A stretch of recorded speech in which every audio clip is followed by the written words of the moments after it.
तर फ्रेंड, जर का तुम्ही आजचा सेशन जर का बघितला असाल ऑलमोस्ट 4 जून, ज्यामध्ये ऑलमोस्ट एका दिवसामध्ये आपलं जे मार्केट आहे ऑलमोस्ट 9 ते 10% त्याच्यामध्ये पॅनिक सेल ऑफ आला होता.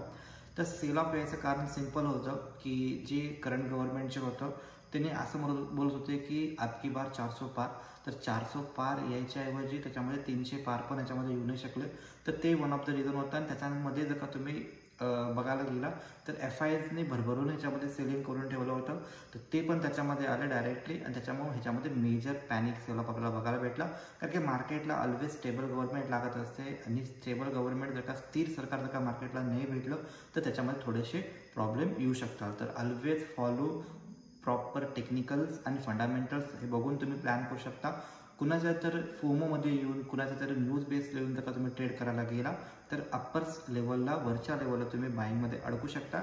आणि तेच आज बरेच रिटेलर अडकलेत. ऑलमोस्ट जे ज्या स्टॉकमध्ये कमेंट्री आली होती की ह्याच्यामध्ये चांगली तेजी येईल आणि ते स्टॉक ऑलमोस्ट आज 15%, 20% डाऊन होताना पण तुम्ही बघितला आहे. तर ऑलवेज फॉलो टेक्निकल पॅटर्न्स किंवा टेक्निकल्स जे पण असतील मार्केटमध्ये आणि फंडामेंटल हे तुम्ही फॉलो करत जावा. ना की ओनली न्यूज बेस जर का तुम्ही ट्रेडिंग करायला गेला तर प्रॉपर त्यामध्ये तुम्ही अडकू शकता.